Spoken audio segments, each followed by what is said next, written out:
Hello friends, કેમ છો બધા? મજામાં? ફરી એકવાર આજના આ લેસનમાં તમારા બધાનું સ્વાગત છે.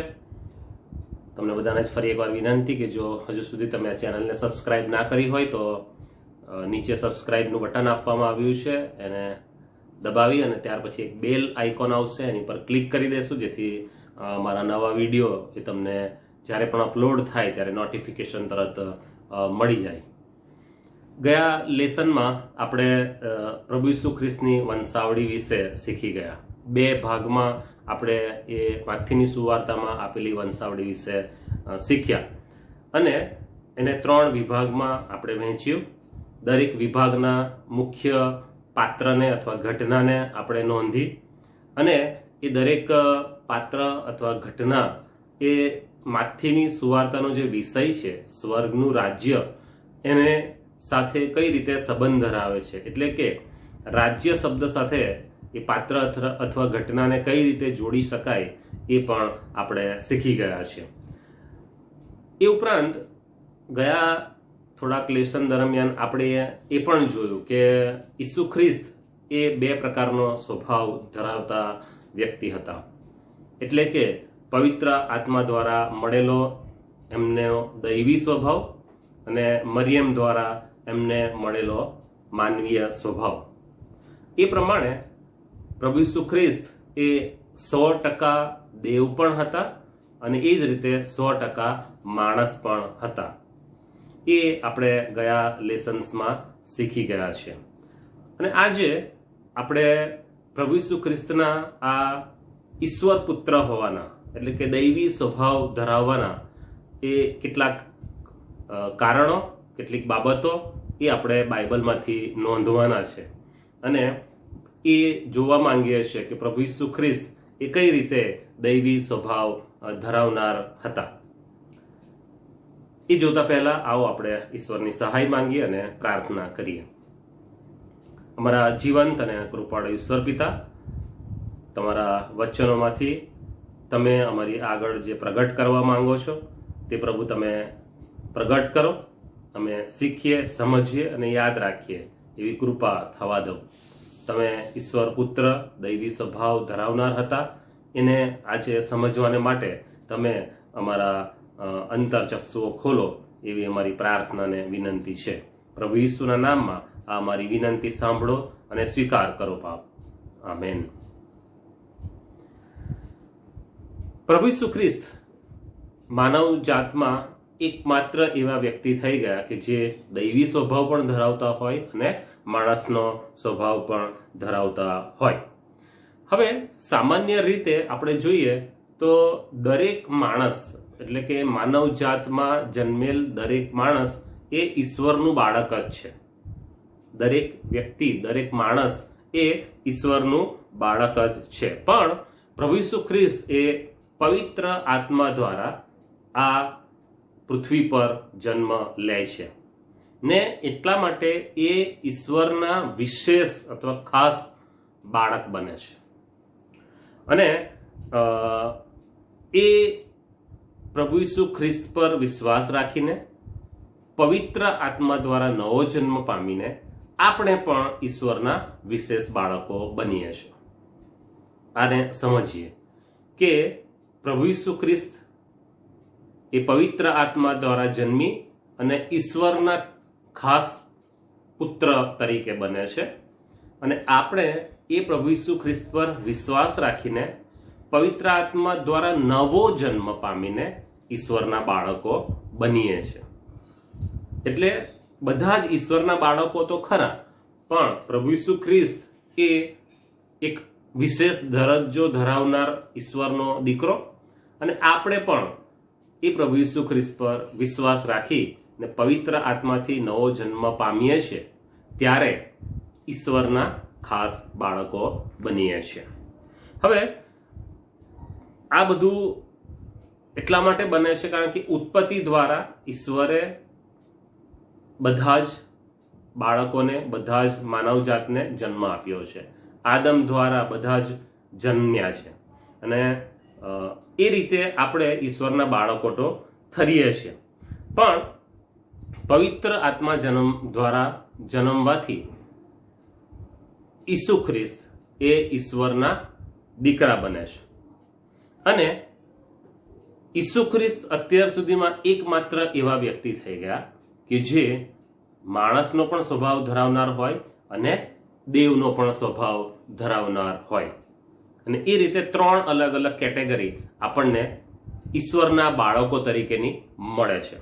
હવે ઈસુ ખ્રિસ્તના જન્મ પહેલા 700 વર્ષ અગાઉ યશાયા પ્રબોધકે તેમના વિશે ભવિષ્યવાણી કરી હતી અને ઈસુના જન્મનો ઉલ્લેખ આપણને એ પ્રબોધકની વાણીમાં મળી આવે છે. અને ત્યાં નામ પણ પ્રબોધકે આપ્યું હતું કે તું તેનું નામ ઇમાનુએલ પાડશે અને જેનો અર્થ થાય છે દેવ આપણી સાથે. એટલે કે જ્યારે પ્રભુ ઈસુનો જન્મ થશે તેનું નામ ઇમાનુએલ પાડવામાં આવશે કે જેનો અર્થ થાય છે દેવ આપણી સાથે.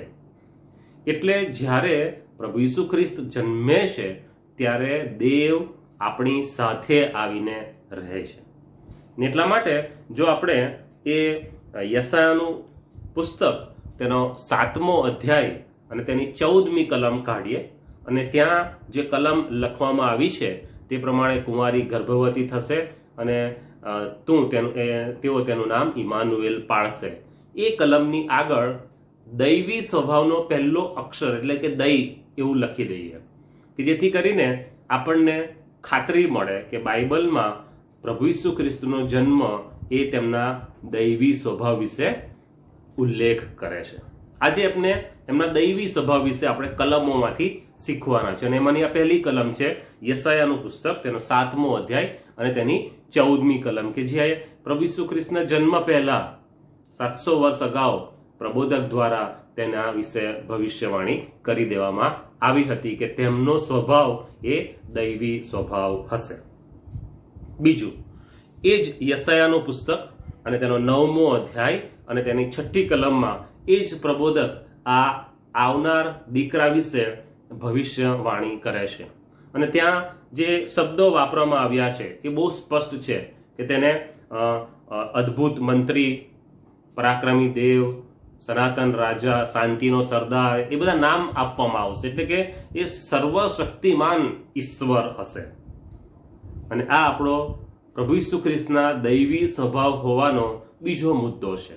માટે આ યશાયાનું પુસ્તક તેનો 9મો અધ્યાય અને તેની 6ઠી કલમ આગળ આપણે દૈવ એટલો શબ્દ વાપરી લખી શકીએ કે જેથી આપણને રેફરન્સ મળે કે કઈ કઈ જગ્યાએ પ્રભુ ઈસુ ખ્રિસ્તને દૈવી સ્વભાવ હોવાના ઉલ્લેખ જોવા મળે છે.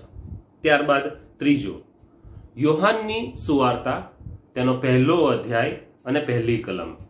આપણામાંના ઘણા બધાને તો આ કલમ સારી રીતના મોઢે પણ હશે અને ત્યાં શબ્દની વાત લખવામાં આવી છે. આદિએ શબ્દ હતો એ બાબત ત્યાં લખવામાં આવી છે. હવે આ શબ્દ એ કોઈ વ્યક્તિ માટે વપરાયેલો છે. શબ્દ એ વ્યક્તિ માટે વપરાયેલો છે. કેમ? કારણ કે પ્રભુ ઈસુ ખ્રિસ્ત વિશે આ બાબત લખવામાં આવી છે. પ્રભુ ઈસુ ખ્રિસ્ત વિશે જ્યારે ત્યાં લખવામાં આવ્યું છે ત્યારે ત્યાં શું એવો અર્થ થાય છે કે શબ્દ ઈસુનો જન્મ થયો ત્યારે જ શબ્દ અસ્તિત્વમાં આવ્યો? ના, એવું નથી. ત્યાં યોહાનની સુવાર્તા તેનો 1લો અધ્યાય અને 1લી બીજી કલમ એ આપણને સ્પષ્ટપણે સમજણ આપે છે કે તો પહેલેથી જ દેવની સંગાતે હતો. એટલે પ્રભુ ઈસુ ખ્રિસ્તનો જન્મ થયો ત્યારે આ શબ્દ જે સદેહ થઈને આપણામાં આવ્યો ત્યારે અસ્તિત્વમાં આવ્યો નહીં, પણ એ તો પહેલેથી જ દેવની સાથે હતો ને માટે એ દૈવી સ્વભાવ પ્રભુ ઈસુ ખ્રિસ્તનો ત્યાં આપણને જોવા મળે છે.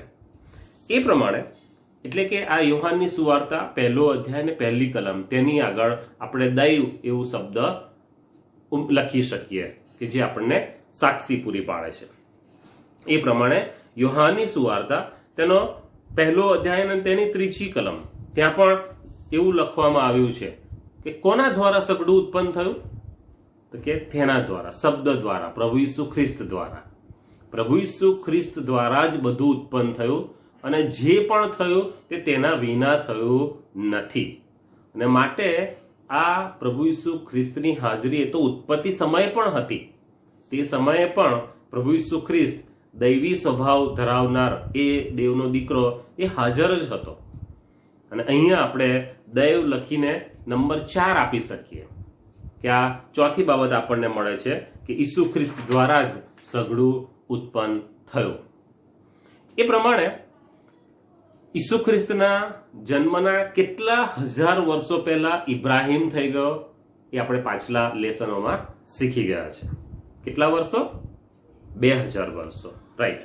હવે પ્રભુ ઈસુ ખ્રિસ્ત વિશે યોહાનની સુવાર્તા અને 8મા અધ્યાયની 58મી કલમમાં જો આપણે વાંચીએ તો ત્યાં પ્રભુ ઈસુ ખ્રિસ્ત પોતે જ સાક્ષી આપે છે કે હું તો ઇબ્રાહિમથી પણ પહેલાનો છું. પ્રભુ ઈસુ ખ્રિસ્તના જન્મના 2000 વર્ષ પહેલા ઇબ્રાહિમ થઈ ગયા હતા. અને પ્રભુ ઈસુ ખ્રિસ્ત એ એવી સાક્ષી પોતાના માટે આપે છે કે હું તો ઇબ્રાહિમ પહેલાનો છું. અને એ સાબિત કરે છે કે પ્રભુ ઈસુ ખ્રિસ્ત એ પોતે દેવ હતા. વર્ષોથી આ અનાદિ અને અનંત જે આપણે શબ્દ વાપરીએ છીએ પ્રમાણે અનાદિ કાળથી એ ઈશ્વર હતા. એ જ પ્રમાણે જ્યારે નિર્ગમનની નું પુસ્તક આપણે વાંચીએ અને મૂસાને ઈશ્વર દર્શન આપે છે અને એનું નામ પૂછે છે મૂસા, ત્યારે દેવ શું કહે છે કે મારું નામ શું છે? હું છું. હું છું. આઈ એમ વોટ આઈ એમ અંગ્રેજીમાં એ રીતે કહેવામાં આવ્યું છે. હું છું, મારું નામ હું છું એમ કહે છે. અને જ્યારે પ્રભુ ઈસુ ખ્રિસ્તના સંદર્ભમાં આપણે આ શબ્દને જોઈએ ત્યારે યોહાનની સુવાર્તા તેનો 8મો અધ્યાય અને તેની 58મી કલમમાં પણ ઈસુ ખ્રિસ્ત એવું કહે છે કે હું છું. માટે ત્યાં એ હું છું શબ્દ મૂકેલો છે. ત્યાં આપણે આ 5મી બાબત નોંધીએ. દૈવિક સ્વભાવ રીતે દૈવ લખીને 5 એમ લખી શકીએ છીએ. યોહાનની સુવાર્તા 8મો અધ્યાય અને તેની 58મી કલમ. હું છું. એ સમયે પ્રભુ વિરુદ્ધ, ઈશ્વર વિરુદ્ધ, યહોવા વિરુદ્ધ જો કોઈ દુર્ભાષણ કરે તો તેને પથ્થરે મારવાની શિક્ષા હતી દુર્ભાષણ કરનારને. અને એમ છતાં પ્રભુ ઈસુ ખ્રિસ્ત એ પોતે સાક્ષી આપે છે કે હું તો ઇબ્રાહિમથી પહેલાનો છું. હું છું. અને માટે એ પોતે જ એ સાબિત કરે છે કે હું ઈશ્વર છું. હું પહેલાથી જ હતો અને અત્યારે પણ હું ઈશ્વર છું. એ રીતે આપણે ત્યાં એમના દૈવી સ્વભાવને સાબિત કરી શકીએ છીએ. કારણ કે જો એ ઈશ્વર ના હોત તો એમનું બોલેલું આ વાક્ય એ ઈશ્વર વિરુદ્ધનું દુર્ભાષણ ઠર્યું હોત. પણ એ દેવ હોવાને કારણે પોતે એ બાબતો સાબિત કરીને અથવા કહીને કહે છે, સાક્ષી આપે છે કે હું ઈશ્વર છું. 5 બાબતો અત્યાર સુધી નોંધી. 6ઠી બાબત, ઈસુ ખ્રિસ્ત જ્યારે પુનરુત્થાન પામે છે, ઈસ્ટરના દિવસે જ્યારે પ્રભુ ઈસુ ખ્રિસ્તનું પુનરુત્થાન થાય છે અને પછી એ અલગ અલગ શિષ્યોને અલગ અલગ જગ્યાઓએ મળી અને દર્શન આપે છે અને એમને સમજાવે છે કે તમે જુઓ, જાણો, સમજો હું ઈશ્વર છું. એમ કરીને એમણે સાબિતીઓ આપી. અને એમાંથી એક થોમાને પણ એ પ્રભુ ઈસુ ખ્રિસ્ત સમજાવે છે. થોમા જ્યારે અવિશ્વાસ પ્રગટ કરે છે ત્યારે થોમાને પણ ઈસુ ખ્રિસ્ત અલગ રીતે સમજાવે છે. અને જ્યારે થોમાને એ વિશ્વાસ આવી જાય છે કે હા આ તો ઈશ્વર જ છે, ઈસુ ખ્રિસ્ત જ છે, ત્યારે એના મોઢામાંથી પહેલો શબ્દ કયો નીકળે છે? એ શબ્દ તો છે મારા પ્રભુ અને મારા દેવ. પ્રભુ ઈસુ ખ્રિસ્ત જ્યારે થોમાનું આ સ્ટેટમેન્ટ સાંભળે છે ત્યારે પ્રભુ ઈસુ એ સ્ટેટમેન્ટને સ્વીકારે છે કે નકારી કાઢે છે? પ્રભુ ઈસુ ખ્રિસ્ત એ સ્ટેટમેન્ટને સ્વીકારી લે છે. અને એ રીતે એ સાબિત કરે છે અથવા એ કહેવા માંગે છે કે હા, હું જ પ્રભુ અને હું જ દેવ છું. એટલે આ યોહાનની સુવાર્તા તેનો 20મો અધ્યાય અને તેની 28મી કલમ, ત્યાં આપણે દૈવી એમ લખી અને નંબર 6 આપી શકીએ, કે જ્યાં પ્રભુ ઈસુ ખ્રિસ્ત સાબિત કરે છે કે હું સ્વીકારે છે કે હા, હું જ દેવ છું, હું જ પ્રભુ છું. આપણે કોઈક સ્ટેટમેન્ટનો નકાર ના કરીએ એટલે કે આપણે એ સ્ટેટમેન્ટને સ્વીકારીએ છીએ. એ પ્રમાણે 7મી બાબત, યોહાનની સુવાર્તા તેનો 10મો અધ્યાય અને તેની 30મી કલમ, અને ત્યાં પ્રભુ ઈસુ ખ્રિસ્ત કહે છે કે હું અને બાપ એટલે કે ઈશ્વર, અમે બંને એક જ છીએ. અમે બંને એક જ છીએ, અમારા બેમાં કોઈ ફરક નથી. અને એ રીતે એ ઈશ્વર સાથેની પોતાની સરખામણી એ ઈસુ ખ્રિસ્ત સાબિત કરી બતાવે છે અથવા કહી બતાવે છે કે હું જ એ ઈશ્વર છું. એટલે આપણે ત્યાં દૈવી સ્વભાવ એમ લખીને અથવા ફક્ત દૈવી એમ લખીને 7મો નંબર મારી શકીએ છીએ યોહાનની સુવાર્તા 10મો અધ્યાય અને તેની 30મી કલમ. 8મી બાબત, યોહાનની સુવાર્તા 14મો અધ્યાય અને તેની 9મી કલમ, ત્યાં ઈસુ ખ્રિસ્ત એક સ્ટેટમેન્ટ એવું આપે છે કે જેણે મને જોયો છે તેણે બાપને પણ જોયો છે. એટલે જો તમે મને જોયો છે તો તમે બાપને જોયો છે, એમ ઈસુ ખ્રિસ્ત સમજાવે છે. અને એ રીતે એ પોતે બાપ હોવાની એટલે કે દેવ હોવાની, ઈશ્વર હોવાની ખાતરી લોકોને આપે છે. ને માટે આપણે ત્યાં દૈવી અથવા દૈવી એવું લખીને સ્વભાવ લખીને 8 નંબર આપણે મારી શકીએ છીએ. અને 9મો અને છેલ્લો મુદ્દો, કોલોસ્યોને પત્ર 1લો અધ્યાય અને તેની 15મી કલમ. અને પાઉલ દ્વારા પવિત્ર આત્મા એ પોતે આ વચનોમાં એ સાક્ષી આપે છે કે ઈસુ ખ્રિસ્ત એ તો અદ્રશ્ય દેવની પ્રતિમા છે. અને ત્યાં આપણે દૈવી એમ લખીને 9મો નંબર મારી શકીએ છીએ. પ્રભુ ઈસુ ખ્રિસ્ત એ અદ્રશ્ય દેવની પ્રતિમા છે, એમની ઇમેજ છે. એ દેવને પ્રેઝન્ટ કરતા હોય, દેવને રિપ્રેઝન્ટ કરતા હોય એવી એક પ્રતિમા છે. અને એ રીતે પવિત્ર આત્મા પોતે પણ પાઉલ દ્વારા એ સાક્ષી અપાવડાવે છે કે ઈસુ ખ્રિસ્ત એ જ દેવ છે, એ જ પ્રભુ છે. યોહાનની સુવાર્તામાંથી આજના મોટા ભાગના રેફરન્સો આપણે જોયા. ને માટે એવું કહી શકાય કે ઈસુ ખ્રિસ્તને દેવ તરીકે જો કોઈ વધારે રિપ્રેઝન્ટ કરતું હોય, કોઈ વધારે એમનો નિર્દેશ કરતું હોય તો એ તો યોહાન છે. યોહાનની સુવાર્તામાં આપણને વધારે પ્રમાણમાં એના ઉલ્લેખ જોવા મળે છે. અને આ યોહાને એ પ્રભુ ઈસુ ખ્રિસ્તના સ્વર્ગારોહણ પછી ઘણા વર્ષો પછીથી આ સુવાર્તા લખી હતી. પણ તેનો સુવાર્તા લખવાનો હેતુ એ યોહાનની સુવાર્તામાં 20મા અધ્યાયમાં 31મી કલમમાં બહુ સ્પષ્ટ રીતે જણાવી દેવામાં આવેલો છે. આપણે જોઈએ, આપણે કાઢીએ બાઇબલમાંથી કે યોહાનની સુવાર્તા 20મો અધ્યાય અને તેની 31મી કલમ આપણને કઈ 2 બાબત બતાવે છે. પહેલી બાબત, ઈસુ તે જ ખ્રિસ્ત છે, દેવનો દીકરો છે એવો આપણે વિશ્વાસ કરીએ માટે.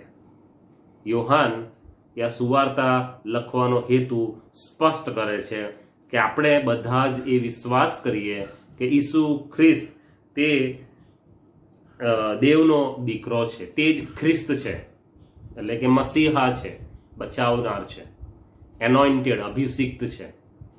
આ પહેલી બાબત, હેતુ. અને બીજું બાબત એ જ કલમમાં લખવામાં આવ્યું છે કે તેના દ્વારા આપણે નવું જીવન પામીએ માટે આ સુવાર્તા લખવામાં આવી છે. યોહાન આ સુવાર્તા લખવાનો હેતુ આપણી સામે સ્પષ્ટ કરે છે.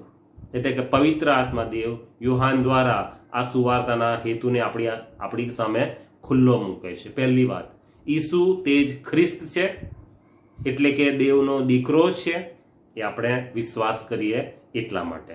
અને બીજી બાબત, કે પ્રભુ ઈસુ ખ્રિસ્ત એ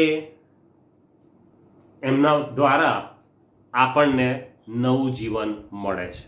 એટલે કે પ્રભુ ઈસુ ખ્રિસ્તમાં આપણે નવો જન્મ પામી શકીએ છીએ, ને એ રીતે દેવના દીકરાઓ આપણે બની શકીએ છીએ.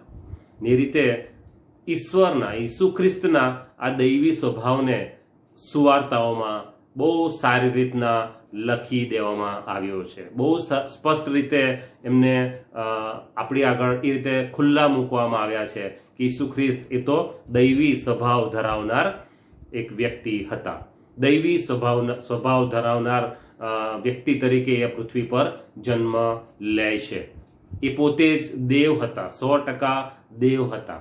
એ સુવાર્તાઓમાં અને પ્રબોધકોએ જે પહેલેથી કહ્યું હતું એ પ્રબોધકોએ ભવિષ્યવાણી કરી હતી, અને જે નામ ઈસુ ખ્રિસ્ત માટે આપવામાં આવ્યા હતા એ નામની અંદર પણ એ બાબતોની સાબિતી બાઇબલમાંથી આપણને મળે છે કે ઈસુ ખ્રિસ્ત એ દેવ હતા. ને આ સિવાયની ઘણી બધી બાબતો પણ આપણને ઈસુ ખ્રિસ્તના દેવ હોવા તરફના દિશા ચિહ્ન બતાવે છે, દિશા સૂચન આપણને કરે છે કે જે આપણને બાઇબલ વાંચન દ્વારા ઘણી બધી જગ્યાએ મળી શકે એમ છે. પણ આજે આપણે 9 બાબતો નોંધી કે જેની અંદર ઈશ્વરના, ઈસુ ખ્રિસ્તના એ દૈવી સ્વભાવને આપણે નોંધમાં લઈ લીધો છે. આજના લેસનમાં પ્રભુ ઈસુ ખ્રિસ્તને દૈવી સ્વભાવ ધરાવનાર માણસ તરીકે, દૈવી સ્વભાવ ધરાવનાર વ્યક્તિ તરીકે આપણે બાઇબલમાંથી કેટલીક બાબતો નોંધી છે.